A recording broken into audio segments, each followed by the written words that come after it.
Hello creatures and welcome back to the public test server. Yes, we are back at it again with Tyranitar this time. I have to say, I did a little bit of gameplay and oh my goodness, Tyranitar is gonna need a nerf just like Buzzwole did, honestly. They gave this Pokemon true damage, and if you've ever played a MOBA before, you know true damage is usually broken. And this is not the exception. We are absolutely, it might not help my jungling, but it's definitely going to help the damage output that we are going to be throwing out here. So what I'm going to do in this video is actually show you the entire both builds, so that way you can see what every ability does. So I'm going to show you a really quick, just kind of hover over what everything does here. If you want to see what they say, pause the video so you can actually read it. But I will give you the quick rundown, essentially by if they are below a certain, I really wish I had flash. If they're below a certain health threshold, they will then be stunned and incapacitated, pretty much the same thing. And then our rock polish is actually going to increase our attack speed if we land it. So that there we go. That paired up with our X attack is going to give us a major attack speed in the early game. So I think we are going to start off with Dark Pulse here. So the way that Dark Pulse works is you do a little bit of damage in the first half, but when you hit someone that you've already hit with Dark Pulse, it gets extra bonus damage. It is absolutely ridiculous, honestly, especially later. So this only pairs with, I think it's Rock Tomb. I don't know, I can't remember any of the actual names. Oh, right, I was gonna hover over the ability. So it's a long text, so make sure you're pausing the video so you can read that. Essentially, hitting someone that you've already hit with Dark Pulse does big bonus damage, and then hitting someone that you've, after you've powered up with Rock Tomb, it does true damage. Essentially, your second ability gives you that true damage option. So everything that you do with those, oh, there we go, we almost missed it. Everything that you do after hitting that second ability becomes true damage. It is absurd. Now, it may not look like it's giving you a ton of damage, but that little bit of resistance, oh, and I have, you do also have extra passives when you are leveling up. Pupitar's is the hindrance that I just avoided. That is super nice. And then Tyranitar gets extra one. I think that's what his true damage one is. I don't remember. I can hover over it, but it doesn't actually give me any details. Ooh. Dang. Okay. But even with this Pupitar stage, I can do... Ooh, if I actually hit my abilities, I can do really good damage. We're in trouble. So obviously, if you don't hit anything with Rock Polish, you do not get the bonus damage. What you are going to want to do with Dark Pulse is be careful, because it does come out in a cone, in a time. Ooh, don't want to die. In a little timed cone. So you'll see how it comes out, and you have to be careful because you can reposition yourself, but it's not going to be an instant just mega cone. So it'll start on the right side and move to the left side, and we are. Oh, it's Ancient Power. Sand Tomb was the other one I was thinking of. So Ancient Power is going to let us charge up, reduce hindrances, make us basically unstoppable. And if we use our Ancient Power correctly and hit something with it, we get more shield. And you see those white numbers that we're dealing? We're dealing damage with those white numbers. That is true damage. Meaning that even a tank takes the exact same amount of damage as a squishy Pokemon. So you'll see that I did a pretty decent amount of damage there. But now that I've activated my Rock Tomb, we are going to do true damage with our Dark Pulse. So then, powered up with our... If we hit them again with another Dark Pulse, we're doing extra true damage, meaning we are truly going to destroy them. Ooh, that is mine. Thanks. Oh, and I guess I didn't read that part, but there we go. Okay. The damage is absurd. Needless to say, it's worse than Buzzwole, and Buzzwole got nerfed in this patch. So if you didn't see that gameplay before, it's on my channel. Go ahead and make sure you're subscribed and liking the video so that way you don't miss out on any of the content that I put out. You know what? Why don't we just throw out an ultimate here? So the way that the ultimate works is you go well, you sort of go unstoppable. When you take hindrances, you can also stack it with this movement speed. So it gives you movement speed. Makes you a little bit more resistant to the hindrances. When you do get stunned, it reduces the time that you have the Unite move up for. Yeah, increases your movement speed and really increases your damage. And when you, I think it's when you stack it with your passive, you do really more true damage. But something to keep in mind, that little green line that you were seeing on the enemy health bar, that is your execute line. Yes, if you get an enemy below, do you see all of that damage? Oh my goodness. And apparently it can crit.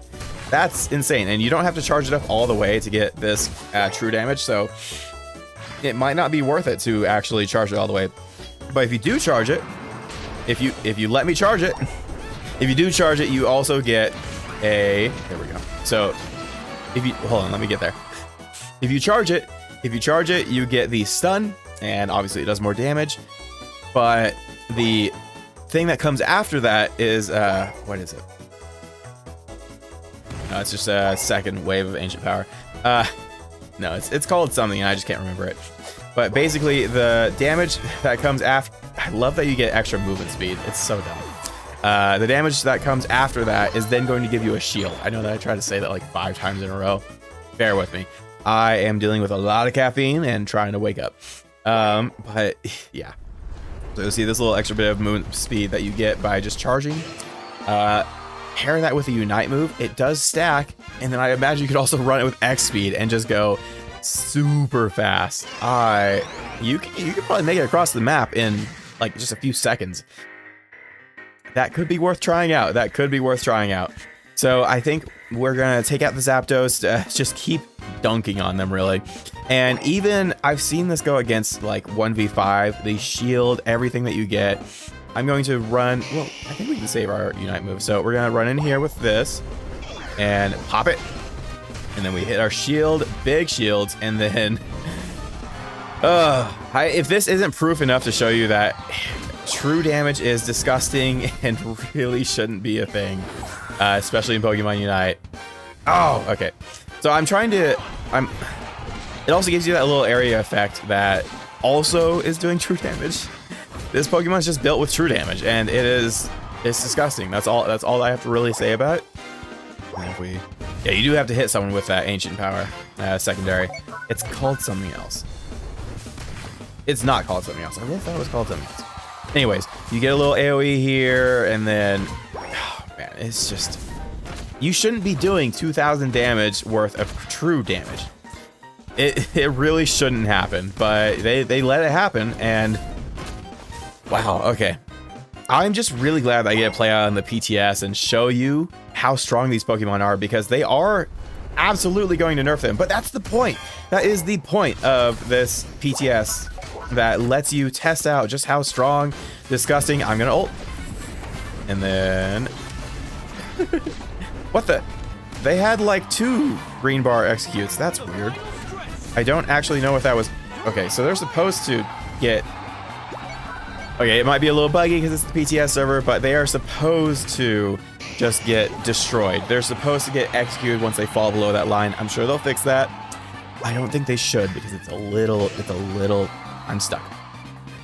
It's a little disgusting, to say the very least. Yeah, and obviously you can stack this on main objective, so you do really good damage if you stack Dark Pulse and then if you use Ancient Power then stack your Dark Pulse, you're going to one-shot objectives. It's going to be really good for securing the objective and just doing great damage, honestly. And then we activate here. Look at that massive shield. Like, literally a third of my health is shield. This is Unite Barrier 2.0 on a, what, 8-second cooldown? Disgusting. Okay, let's go ahead and cut over to the next build set. I have to say, I'm so glad they made Tyranitar actually have their 3 stages of evolution, because I think we really would have just missed out by only going into Tyranitar. They do that in a couple of the Pokemon, and I kind of wish that we had all of the evolutions. You know, I understand why Pikachu doesn't get more evolutions. It's just Pikachu. No Raichu, no Pichu. Yeah, that's just the mascot of Pokemon, really. But I do wish, like, Snorlax gotta be Munchlax. Okay, so we're going Stone Edge here. So I'm just gonna interrupt my train of thought over there. But the whole thing of Stone Edge is you get 3 charges of this, and the closer they are to you, the more damage you do. This does not stack with the abilities that we have, but of course it's going to do true damage, because that's just the way that this Pokemon works, I guess. It is, oh, and we can crit, right. If you're gonna do true damage, I don't think you should crit. I really don't think you should crit if you can do true damage. It's its own separate bit of too much damage. Man, and with every attack, don't touch me, you jerk. With every attack, it is going to get a larger area of effect. You stole it from me. Rude dude. Okay, so we're just going to try and level up, get to that next. So, if you didn't notice in the last one, yes, Tyranitar does have to wait until level 9 to... Oh, bad spot, bad spot. Level 9 to be able to hit that... Oh, there we go. Okay. He has to wait until level 9 to actually be able to hit his second ability. Ah! And I have to wait until level 15 to hit any abilities. Oh, yeah, the recall is way too quick in this game for me to actually go and do anything about it. But yes, level 9 is where you get both your ultimate, your Unite move, and your second ability. So you're going to be stuck with Rock Polish for a minute. But Rock Polish is fairly strong considering how it... Oof. Okay, couldn't breathe for a second. Rock Polish is free... Help. Very strong considering how it increases your attack speed, and obviously paired with X attack gives you a ridiculous amount of attack speed, especially for an all-rounder. That's right, this character is just an all-rounder. They are... Okay, so we're going Sand Tomb here, and this character is just an all-rounder. So they... This is dumb. Even against a tank, I am literally deleting him. So all-rounder, massive damage, it's absurd. We're getting a whole new round of Lucarios. They nerfed Lucario, not really into the ground, he's still very strong. But they nerfed him, brought in some more all-rounders like Buzzwole and Tyranitar, and this is what we are going to get. And honestly, look at... Oh, and yes, this one, just like the previous moveset, has a secondary move. You can only use it inside of Sand Tomb, though, so do keep in mind that as soon as you step out of Sand Tomb, you can no longer use the secondary. So we're going to hop over here. It does... Go ahead and pause the video, read that if you want to. I also should... Oh, well, I didn't show it. This, the secondary move does a little bit of pullback, knockback, damage, all of that. You can only use it inside of Sand Tomb. And when you land a Sand Tomb on top of your enemy, you will also do a big stun. So, well, sometimes. Come on. And you'll see that knocked back the Lucario. So, with the build that we're running, obviously we're running attack weight, so I have to get a couple of extra turn-ins. Oh, also, both this move and Rock Polish can jump over walls. Just something that probably needs to be clarified. Some of them don't do it. Figured I should state it. Let's see. I can just run up here and take Rodon if I want to. Obviously, once the cooldown goes off of here, it goes into the does it go into the full cooldown? It might not go into the full cooldown. Go. It is dumb that does so much damage. Also, I love that it's just basically the ground equivalent of Surf. We get the ground equivalent of Surf on Tyranitar, where you get to knock them back, pull them into you. And Mega CCs. He also has a lot of stuff that kind of stops him from being CC'd. I also really like the tick damage that you get with this. So the whole sand area here, you can't see my hand because I'm trying to point at the screen. The whole sand area here, it does damage, slows, and then you also have the sand area around you doing more damage, more tick damage, and then you also get more charges. Like, if anybody, this is ultimate move area contested. So I'd love to pair this up with Crustle and use, I can't remember any move names, but you know which one I'm talking about, the Stealth Rock. I'd love to pair this up with Stealth Rock, and let's see, are there any other... I don't know, throw it down in the comments. I'm sure you know the other Pokemon that actually do this kind of constant tick damage. I'd love to have a team build of this. Just complete area control. If you're standing in it, you're practically dead. Okay, wow. Okay, so it might be like a percentage-based thing. I do believe if it wasn't execute, it's just so much damage. You're going to kill them and knock them out. You're going to KO them. Basically, oh, and it's a jump, so I can use it to get to people. Oh yeah, so as soon as I stepped out of the sand area, I no longer had my secondary Sand Tomb ability. Also, I'm not quite certain what it is, but I feel like we get a ton of sustain. Like, I don't have any healing that I can think of. You can also use this to pull them back into the sand area, which is very strong. What is... Okay, maybe Sand Tomb doesn't always activate your true damage, but you're going to be doing a lot of true damage. It's kind of absurd. Oh, and like I was talking about, you see the passive popping up on the bottom. I could hover over that, so I'll show you what it shows me. It doesn't show me a lot, so I can't really give you that much detail about it. Alright, for some reason it's being really weird about actually showing it, but yeah, it's PTS, it's not fully built out, it is for testing purposes. But I'm very glad to be able to play on this. Maybe we'll prevent having, I don't know, there were a lot of Pokemon that have released as really dumb strong. Oh, man, and I'm thinking X attack also works on the true damage. Man, true damage is just crazy strong. I know I'm turning in 20 seconds early with this big turn in. I could have gotten 100 points. I don't care. It's PTS. We are still just destroying the whole team. Oh well.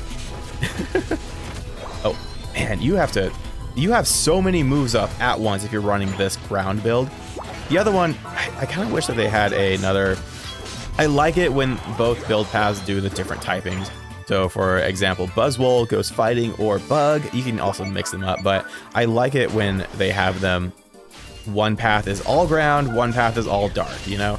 But it's still a very strong set of moves, and we're just gonna ult here for fun.